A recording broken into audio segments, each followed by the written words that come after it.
নমস্কার বন্ধুরা, Piyali lifestyle with ভিলেজটা সকলকে স্বাগত জানাচ্ছি। আজকে ফুটন্ত দুধে চিড়ে দিয়ে দুর্দান্ত একটা রেসিপি তোমাদের সাথে শেয়ার করব। ভিডিওটা স্কিপ করবে না, প্রথম থেকে শেষ পর্যন্ত দেখার অনুরোধ রইল। খুব সহজেও তোমরা করে নিতে পারবে, আর এইভাবে করে দিলে বাড়ির ছোটোর থেকে বড় সবাই কিন্তু খুব পছন্দ করে। তাহলে কিভাবে করলাম চলো দেখে নেওয়া যাক। ভিডিওটা স্কিপ করবে না, প্রথম থেকে শেষ পর্যন্ত দেখার অনুরোধ রইল। এখানে আমি এক বাটি চিড়ে নিয়েছি। এক বাটি মানে এখানে 100 গ্রাম চিড়ে আছে, আর এই 100 গ্রামের চিড়ের জন্য কিন্তু 500 গ্রাম দুধ নিতে হবে। এবার এখানে আমি একটা বাটি নিয়ে নিলাম। আর তোমরা এটা করার জন্য কিন্তু অবশ্যই শক্ত চিড়েটা নেবে, যেই নরম চিড়া সেই নরম চিড়াটা নিলে কিন্তু ভালো হবে না। এবার চিড়েটা আমি জল দিয়ে ভালো করে ধুয়ে নেবো। এই দেখো চিড়ের মধ্যে দেখো একটু ধান ধান রয়েছে, কিন্তু দুই একটা চিড়েটা আমি এইভাবে পরিষ্কার জল দিয়ে ধুয়ে নিয়ে আসবো। এখানে চিড়েটা ধুয়ে নিয়েছি, আর দেখো এইভাবেই কিন্তু ধুয়ে নিতে হবে। এখানে দেখো চিড়ের গায়ে কিন্তু জল নেই, একদম জলটা কিন্তু শুকনো করে নিতে হবে। এইভাবেই কিন্তু রাখতে হবে চিড়েটা। আর এর মধ্যে যদি জল দিই তাহলে কিন্তু চিড়েটা নরম হয়ে যাবে, তখন কিন্তু খেতে একদম ভালো লাগবে না। এই চিড়ের মধ্যে আমি 1 চামচ চিনি নিয়ে নিলাম, এর সাথে 1 চামচ ঘি নিয়ে নিলাম। এবার ঘি ও চিনিটা আমি চিড়ের সাথে ভালো করে মিশিয়ে নেব। এই তোমরা কিন্তু দেখে বুঝতে পারছো বন্ধুরা, চিড়ের মধ্যে কিন্তু জল নেই, আর এইভাবে কিন্তু শুকনো করে নিয়ে নিতে হবে। এখানে ঘি ও চিনিটা মেখে নিয়েছি। এবার এই চিড়েটা ঢাকা দিয়ে 10 মিনিট রেখে দেবো। এদিকে একটা কড়াই বসিয়ে দিয়েছি, আর এখানে আমি 500 গ্রাম দুধ নেব। দুধটা এইভাবে ছেঁকে নেব, কারণ আগের থেকে দুধটা কিন্তু আমার ছাঁকা ছিল না। এবার দুধটা ভালো করে জাল দিয়ে নিতে হবে, মানে 2-3 বার যাতে বলক ওঠে সেই পর্যন্ত কিন্তু দুধটা জাল দিতে হবে। এদিকে কিন্তু দুধটা এইভাবে গাঢ় করে নিতে হবে, কারণ এখানে 500 দুধ আছে। 500 দুধ আমি জাল দিয়ে 300 গ্রাম করে নেব। আর এই দুধটা পাতলা থাকলে কিন্তু ততটা খেতে ভালো লাগবে না। এইভাবে একটু 4 থেকে 5 মিনিট দুধটা আমি জাল দিয়ে নেব। বন্ধুরা অনেকে বলে দুধ জাল দিতে গেলে দুধটা উতলিয়ে পড়ে যায়। আমার মতো জাল দেবে, দেখবে একটু উতলিয়ে পড়বে না। এখানে দেখো খুন্তিটা আমি এইভাবে এর উপরে দিয়ে দিলাম। এবার দুধটা আমি জাল দেবো। খুব সাধারণভাবে কিন্তু তোমরা এই ট্রিকটা ব্যবহার করতে পারো, আর এইভাবে করলে কিন্তু একটুও দুধ পড়বে না। এখানে দেখো দুধটা উতলাচ্ছে, কিন্তু যেই খুন্তির মধ্যে লেগে যাচ্ছে দুধটা আবার নিচে নেমে যাচ্ছে। এইভাবে করলে কিন্তু একটুও দুধ পড়বে না। তোমরা দেখো যে খুন্তির মধ্যে লেগে গেল, আবার দুধটা কিন্তু নিচে নেমে গেল। এইভাবে দুধটা খুব সহজে তোমরা জাল দেবে, আর যখনই জাল দেবে তার উপরে একটা খুন্তি রেখে দেবে, দেখবে একটুও কিন্তু দুধ পড়বে না। এই টিপসটা অবশ্যই তোমরা ব্যবহার করো, আর এইভাবে ব্যবহার করলে কিন্তু তোমাদের দুধটা আর গ্যাসের চারিপাশে পড়বে না। আর দুধ গ্যাসের চারিপাশে পড়লে পরে পরিষ্কার করতেও কিন্তু অনেক সময় লাগে, তোমাদের গ্যাসটাও পরিষ্কার থাকবে। এইভাবে দেখো দুধটা আমি আরও 2 থেকে 3 মিনিট জাল দিয়ে নেব। এখানে দুধটা জাল দিয়ে নিয়েছি, আর দুধটা কিন্তু অনেকটাই গাঢ় হয়ে গিয়েছে। এবার এই দুধের মধ্যে 1 চামচ আমি গুঁড়ো দুধ নিয়ে নিলাম। এই গুঁড়ো দুধটা শুধু দিয়েছি, এর স্বাদটা আরও ভালো হবে। আর তোমাদের কাছে যদি গুঁড়ো দুধটা না থাকে তাহলে স্কিপও করতে পারো। এখন এর সাথে নেড়ে চেড়ে মিশিয়ে নেব, আর 1 থেকে 2 মিনিট এইভাবে জাল দিয়ে নেব। দুধটা যত ঘন হবে খেতে কিন্তু ততটাই ভালো লাগবে। খুব সাধারণভাবে শেয়ার করছি, মাত্র 10 মিনিটে তোমরা কিন্তু বানিয়ে নিতে পারবে। বন্ধুরা দুধটা দেখে তোমরা বুঝতে পারছো দুধটা কিন্তু অনেকটাই ঘন হয়ে গিয়েছে।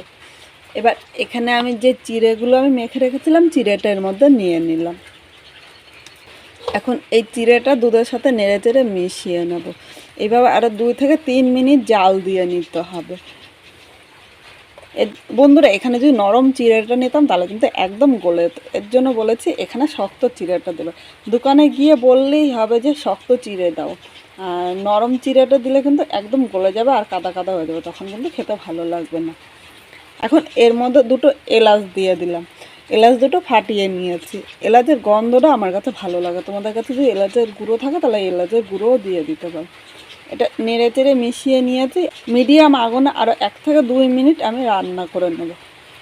যখন কোনো সময় কোনো পায়েস খেতে ইচ্ছে করে, ঘরে যদি কিছু না থাকে শুধু চিড়ে ও দুধ দিয়ে কিন্তু খুব সহজেই বানিয়ে নিতে পারো, আর খুব অল্প সময় 5 থেকে 10 মিনিটের মধ্যে কিন্তু তোমরা বানিয়ে নিতে পারবে। এটা বানানো যত সোজা, খেতে কিন্তু ততটাই টেস্টি হয়। এভাবে করে দিলে বাড়ির ছোটোর থেকে বড় সবাই কিন্তু খুব পছন্দ করবে। এখানে চিড়েটা কিন্তু হয়ে গিয়েছে, আর এবার একদম মিডিয়াম আগুন করলাম। এবার একটা চিড়ে তোমাদের আমি দেখাচ্ছি। দেখো এখানে চিড়েটা কিন্তু একদম সেদ্ধ হয়ে গিয়েছে।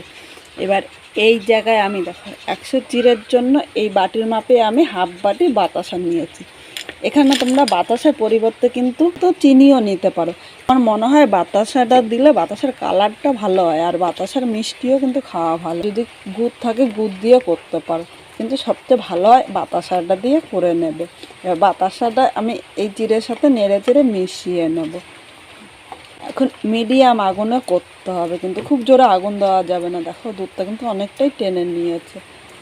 বাড়িতে যখন হঠাৎ কেউ আসবে এইভাবে করে দেবেন, সে কিন্তু বুঝতেই পারবে না যে এটা চিড়ে দিয়ে করা হয়েছে। এটা খেতে এতটাই সুস্বাদু হয়, বাড়ির ছোটোর থেকে বড় সবাই কিন্তু খুব পছন্দ করে।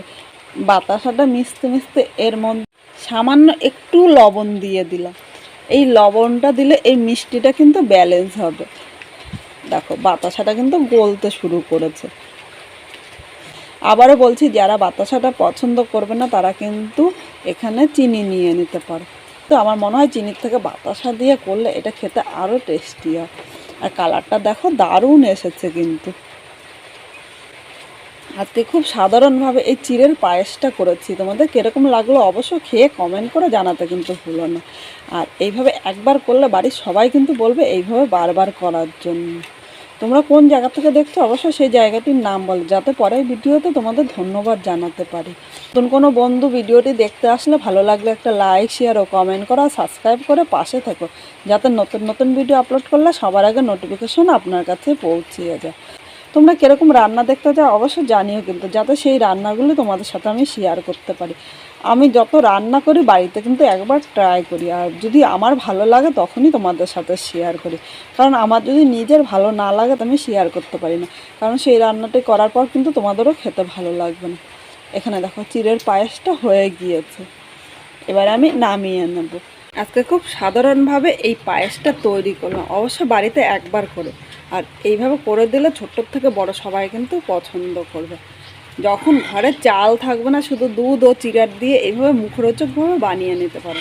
এটা দেখতে যতটা লোভনীয় হয়েছে, খেতে কিন্তু ততটা সুস্বাদু হয়। খেয়ে কীরকম লাগলো কমেন্ট করে জানাতে কিন্তু ভুলো না।